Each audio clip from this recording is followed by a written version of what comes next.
দুই গাড়ি ইডলিও আমরা দুই গাড়ি নিয়ে আগের বুঝি আর এক গাড়ি সেরকম বলতে পারবো না, আমি নতুন বাইলে বলতে পারবো না। না আমাকে রইলে আমরা জানি না, বুঝেন নাই। ইডলিতে কে বলছে? আমার পরে দিতে যে লোক লোক দিয়ে পাঠিয়ে দিতে আমি আনছি। কোথায় নিয়ে যাওয়া হচ্ছে ভাই ইটগুলো? ওরা বলতে পারবো না। হ্যাঁ, আপনি কই নিয়ে রাখছেন? সেরকম বলতে পারবো না, আমি নতুন বাইলে বলতে পারবো না। আজ নিয়ে আইলাম, আমার গাড়ি আসে নাই, আমি আসছিলাম না, আমি কেবল আইলাম। কি আছে? না আমি বলতে পারবো না কি ওই যে বললো সেলিম সাহেব, সর্দার হয়েছে জলিল। না আমাকে রইলে আমরা জানি না, বুঝেন নাই। বড় লোকের ব্যাপার, বড় এটা তো লোকের সরকারি জায়গা। তা আমরা বলতে পারি না। আমাকে লেবার নিচে আমরা কাজ করতেছি। কতজন লেবার কাজ করাচ্ছে? আমরা এই কতজন তিনজন labor? আমরা আজকে আইছি। শুনছি মাইসে তো যাই তাছাড়া কিছু বলছে বলে ওই যে কারা সরকারি লোকে এনেই আপনারা যেমন জানেন আমরা অমনি জানি, আমরা তো মনে করেন এটা কি এটা বিদেশি আপনাদের, বলে। না এটা আমরা অত দূর বলতে পারবো না। আমরা যেমন ঘটনা হয়েছে আমাকে বলছি যে হুম। আমরা কইছি তোমরা আমরা কাজ করছি অন্য জায়গায় দুই গাড়ি ইডলিও আমরা দুই গাড়ি নিয়ে আগের বুঝি আর এক গাড়ি। পূর্বে অনেক সময় আমরা দেখেছিলাম রাতের আধারে হয়ে থাকে পুকুর চুরি। তবে কেরানীগঞ্জের আমার পেছনে যে দৃশ্যটি আপনারা দেখছেন, এটি দিন দুপুরে দিনের আলোতে সরকারি জমির ইট চুরির দৃশ্য আপনারা দেখতে পাচ্ছেন। এখানে একটি গাড়ি ভিড়িয়ে কিন্তু তারা বেশ কয়েকদিন যাবৎ কিন্তু এই যে সরকারি প্লটটি আছে, এই সরকারি প্লটটির ইট কিন্তু এখান থেকে অন্য একটি রাস্তায় নিয়ে যাচ্ছেন। তারা যেমনটি জানালেন, কতিপয় সেলিম নামক ব্যক্তি তাদের এই সরকারি জমির ইট আসলে এখান থেকে সরিয়ে নিয়ে যাওয়ার নির্দেশনা দিয়েছেন এবং এই ইটগুলো কোনো একটি রাস্তার কাজে ব্যবহার করা হয়েছে এমনটি জানাচ্ছিলেন তারা। আমরা দেখতে পাচ্ছি এখানে বেশ কয়েকজন শ্রমিক কিন্তু সকাল থেকে কাজ করছেন এবং বেশ কয়েক গাড়ি ইট কিন্তু ইতিমধ্যে এখান থেকে সরিয়ে নেওয়া হয়েছে।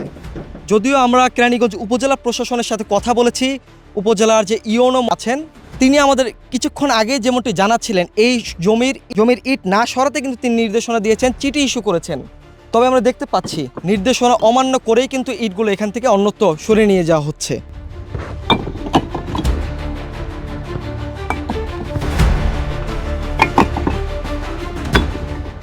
এই যে তুমি এটা চালাইতেছো না, আমি একদম বদলি পরে দিতে কোথায় আসছি বানো। বদলি মানে এই যে তুমি এটা চালাইতে আন যাইতেছো, তোমার কে বলছে এটা নিতে? ইট নিতে কে বলছে? আমার পরে দিতে যে লোক লোক দিয়ে পাঠিয়ে দিতে আমি আনছি।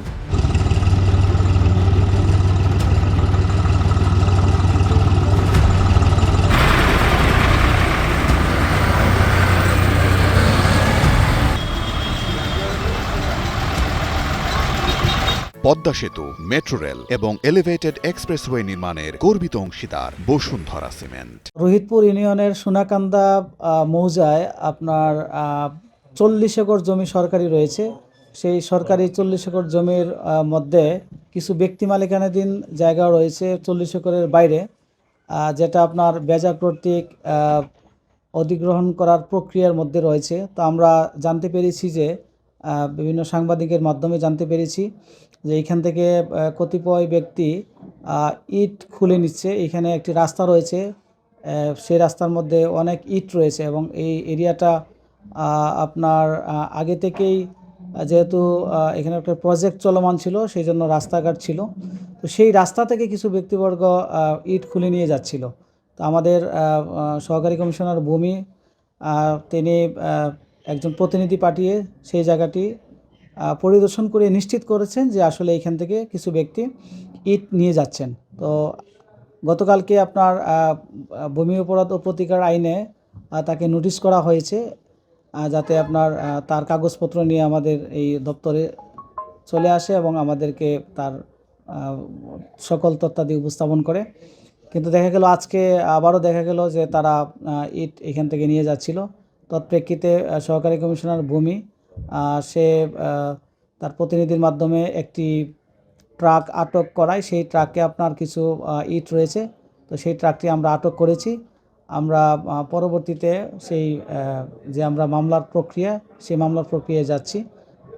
যদি দেখা যায় যে আসলে এটা সরকারি জমি থেকে এই ইটগুলো সরিয়ে নিচ্ছে বা সরকারি জমি দখল করার পায়তারা করছে, সেক্ষেত্রে অবশ্যই আমরা আইনানুগ ব্যবস্থা নিব। এবং পাশাপাশি যেহেতু আমরা নোটিশ করেছি, সেই নোটিশের জারি হওয়া মাত্রই তারা অবশ্যই আমাদের কাছে কাগজপত্র উপস্থাপন করতে হবে। তো তৎপ্রেক্ষিতে আমরা ওভারঅল এই বিষয়টি দেখছি এবং পরবর্তীতে সব কিছু বিবেচনাপূর্বক আমরা এই বিষয়ে ব্যবস্থা নিব।